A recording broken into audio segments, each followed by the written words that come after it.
13 जनवरी 2026 को यूजीसी ने एक नया नियम promotions of equity in higher education institutions regulation 2026 लागू किया। यह नियम भारत के सभी विश्वविद्यालयों और महाविद्यालयों पर लागू होता है और इसका मुख्य उद्देश्य उच्च शिक्षा संस्थानों में जाति आधारित और अन्य प्रकार के भेदभावों को रोकना है। इन नियमों में जाति आधारित भेदभाव और अनुसूचित जाति, अनुसूचित जनजाति और अन्य पिछड़ा वर्ग के विरुद्ध किसी भी अनुचित या पक्षतापूर्ण व्यवहार के रूप में परिभाषित किया गया है। इसमें ओबीसी को स्पष्ट कानूनी सुरक्षा मिलती है और पिछड़े मसौदा ढांचे में मौजूद बड़ी कमी को सुधारा गया है। विश्वविद्यालय अनुसंधान आयोग यानी यूजीसी द्वारा वर्ष 2026 में लागू किया गया नया कानून नियमावली भारत की उच्च शिक्षा व्यवस्था में समानता, समावेश और भेदभाव मुक्त वातावरण सुनिश्चित करने की दिशा में एक महत्वपूर्ण कदम माना जा रहा है। इसे मुख्य रूप से उच्च शिक्षा संस्थानों में जाति, धर्म, लिंग, भाषा, क्षेत्र, दिव्यांगता अथवा किसी भी अन्य आधार पर होने वाले भेदभाव को रोकने के उद्देश्य से लाया गया है। पिछले कुछ वर्षों में विश्वविद्यालय और कॉलेज में भेदभाव, उत्पीड़न और असमान अवसरों से जुड़े मामलों में वृद्धि देखी गई है। इससे न केवल छात्रों के मानसिक स्वास्थ्य प्रभावित हुआ है, बल्कि उच्च शिक्षा की गुणवत्ता और सामाजिक न्याय के मूलभूत सिद्धांतों पर भी प्रश्न चिन्ह लगे। इन्हीं परिस्थितियों को ध्यान में रखते हुए यूजीसी ने 2026 में यह नया कानून लागू किया। इस पूरे मुद्दे को समझने के लिए आपको यह समझना भी जरूरी है कि यूजीसी क्या है।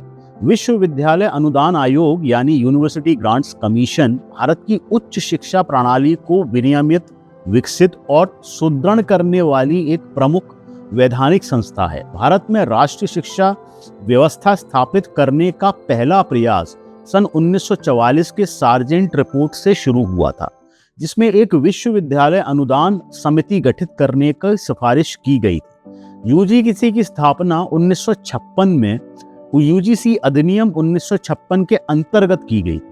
यह केंद्रीय शिक्षा मंत्रालय के अधीन कार्य करता है। यूजीसी का मुख्यालय नई दिल्ली में स्थित है, जिसमें एक अध्यक्ष, उपाध्यक्ष और केंद्र सरकार द्वारा नियुक्त 10 अन्य सदस्य होते हैं। इसके प्रमुख कार्यों में विश्वविद्यालयों को अनुदान मतलब ग्रांट्स आवंटित करना, उच्च शिक्षा सुधारों पर सलाह देना और उच्च शिक्षा में गुणवत्ता व मानकों को बढ़ावा देना शामिल है। यूजीसी का एक मुख्य उद्देश्य भारत में विश्वविद्यालय और उच्च शिक्षा संस्थानों में शिक्षा की गुणवत्ता, समानता और मानकीकरण सुरक्षित करना भी है। यह आयोग विश्वविद्यालयों को अनुदान प्रदान करता है, जिससे शिक्षण, शोध और एकेडमिक विकास को बढ़ावा मिलता है। इसके साथ ही यूजीसी यह तय करता है कि कौन से संस्थान विश्वविद्यालय का दर्जा प्राप्त करने के योग्य हैं। यूजीसी की एक महत्वपूर्ण भूमिका शैक्षणिक मानकों को निर्धारित करने की है। यह पाठ्यक्रम ढांचा, शिक्षक योग्यता, शोध मानक, परीक्षा प्रणाली और डिग्री मान्यता से संबंधित नियम बनाता है। इसके अंतर्गत एनईटी नेशनल एलिजिबिलिटी टेस्ट जैसी परीक्षाएं आयोजित की जाती हैं, जो उच्च शिक्षा में अध्यापन और शोध के लिए न्यूनतम योग्यता तय करती है। हाल के वर्षों में यूजीसी ने राष्ट्रीय शिक्षा नीति एनईपी 2022 के अनुरूप में कई सुधार लागू किए हैं, जैसे academic bank of credits ABC, multiple exit and entry systems, online open learning को बढ़ावा तथा उच्च शिक्षा संस्थानों में समानता और समावेशन से जुड़े नियम। इन प्रयासों का उद्देश्य शिक्षा को अधिक लचीला, समावेशी और छात्र केंद्रित बनाना है। इस प्रकार यूजीसी भारतीय उच्च शिक्षा व्यवस्था की रीढ़ है, जो न केवल संस्थानों को वित्तीय सहायता देता है, बल्कि शिक्षा की गुणवत्ता, सामाजिक न्याय और वैश्विक प्रतिस्पर्धा को भी सुनिश्चित करने का कार्य करता है। इसके प्रभावी कार्यों से भारत की उच्च शिक्षा प्रणाली अधिक मजबूत और विश्वसनीय बनती है। यूजीसी ने वर्ष 2026 में उच्च शिक्षा संस्थानों को अधिक सम्मान, सुरक्षित और न्यायपूर्ण बनाने के लिए कुछ नए नियम और बदलाव लागू किए। इन नियमों का मुख्य उद्देश्य कॉलेजों और विश्वविद्यालयों में भेदभाव को रोकना और सभी छात्रों को समान अवसर देना है। और आइए अब जानते हैं कि यूजीसी के नए रूल्स आखिर क्या हैं। उनमें से जो सबसे इंपॉर्टेंट और मेन रूल्स हैं वो हैं इक्वल अपॉर्चुनिटी सेंटर्स की अनिवार्यता। प्रत्येक उच्च शिक्षा संस्थान में समान अवसर केंद्र की स्थापना अनिवार्य की गई है। यह केंद्र वंचित और कमजोर वर्ग के छात्रों को शैक्षणिक, सामाजिक और मनोवैज्ञानिक सहायता प्रदान करता है। दूसरा है इक्विटी कमेटी का गठन। प्रत्येक संस्थान में एक इक्विटी कमेटी बनाई जाएगी जो भेदभाव से संबंधित शिकायतों की निष्पक्ष जांच और समयबद्ध समाधान सुनिश्चित करेगी। यह समिति संस्थागत जवाबदेही को मजबूत करती है। और तीसरा नियम जो है वो है ग्रीवांस सेल, जिसमें कि हर कॉलेज को 24/7 हेल्पलाइन, ऑनलाइन शिकायत पोर्टल तथा तय समय सीमा में अनिवार्य कार्रवाई का प्रावधान रखना होगा। चौथा है इक्विटी एम्बेसडर्स और स्क्वाड्स। संस्थानों में इक्विटी एम्बेसडर स्क्वाड्स की व्यवस्था की गई है, जिनका कार्य समानता से जुड़े मुद्दों पर जागरूकता फैलाना, निगरानी रखना और रिपोर्टिंग करना होगा। नए नियमों में भेदभाव की परिभाषा को अधिक व्यापक बनाया गया है ताकि प्रत्यक्ष और अप्रत्यक्ष दोनों प्रकार के भेदभाव को पहचाना जा सके। अगला होगा दंडात्मक प्रावधान और जवाबदेही।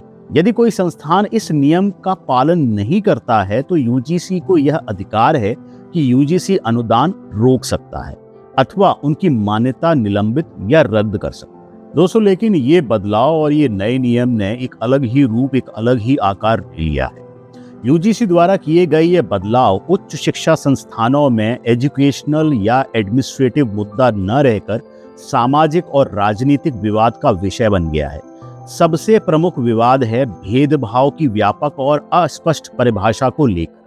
आलोचकों का कहना है कि नियमों में भेदभाव को बहुत व्यापक रूप से परिभाषित किया गया है, जिससे एजुकेशनल इवैल्यूएशन या डिसिप्लिन की कार्रवाई या प्रशासनिक निर्णय भी भेदभाव के दायरे में आ सकते हैं। इसमें शिक्षकों को और प्रशासन में असुरक्षा की भावना उत्पन्न होने की आशंका जताई जा रही है। दूसरा बड़ा विवाद फर्जी या दुर्भावनापूर्ण शिकायतों से जुड़ा है। नियमों में झूठी शिकायतों पर स्पष्ट दंडात्मक प्रावधानों के अभाव को लेकर आलोचना की जा रही है। इन नियमों को लेकर राजनीतिक दलों के बीच में भी मतभेद उभर कर आए। कुछ राजनीतिक दलों और संगठनों ने इसे सामाजिक न्याय और वंचित वर्गों के संरक्षण की दिशा में आवश्यक कदम बताया है, जबकि अन्य दलों ने इसे राजनीतिक एजेंडे से प्रेरित करार दिया है। आलोचकों का आरोप है कि यह पहचान आधारित राजनीति को विश्वविद्यालय परिसरों में और मजबूत कर सकता है तथा शिक्षा संस्थानों को वैचारिक संघर्ष का केंद्र बना सकता है। वहीं समर्थकों का तर्क है कि यह राजनीति के डर से समानता के उपाय न किए जाएं तो सामाजिक अन्याय को भी समाप्त नहीं किया जा सकता। कुछ राज्यों में इस नियम को लेकर राज्य सरकार और केंद्र सरकार के बीच अधिकारों को लेकर तनाव भी देखने को मिल रहा है। यूजीसी के नए नियम लागू होने से भारतीय उच्च शिक्षा प्रणाली में स्पष्ट बदलाव देखे जा सकते हैं आने वाले समय में। इन परिणामों से न केवल शैक्षणिक गुणवत्ता बेहतर होगी, बल्कि छात्रों की सुरक्षा, समान अवसर, न्याय और पारदर्शिता भी सुनिश्चित होगी। नए नियम inclusive education, accountability, anti discrimination measures और डेटा आधारित प्रशासन को मजबूती से लागू करते हैं, जिससे संस्थानों में सुधार, विश्वास और बेहतर एकेडमिक माहौल बनता है। यूजीसी के नए नियमों ने भारतीय उच्च शिक्षा प्रणाली पर व्यापक, बहुआयामी और दीर्घकालिक प्रभाव डाला है। इन नियमों का मूल उद्देश्य छात्र केंद्रित शिक्षा, समानता, पारदर्शिता और जवाबदेही का संस्थागत रूप देना है। तो दोस्तों, कैसा लगा आपको ये वीडियो, आप प्लीज कमेंट करके बताइए, और आपकी क्या राय है इस मुद्दे पर वो भी आप कमेंट करके बताइए। तो मिलते हैं नेक्स्ट वीडियो में। Thanks for watching this video.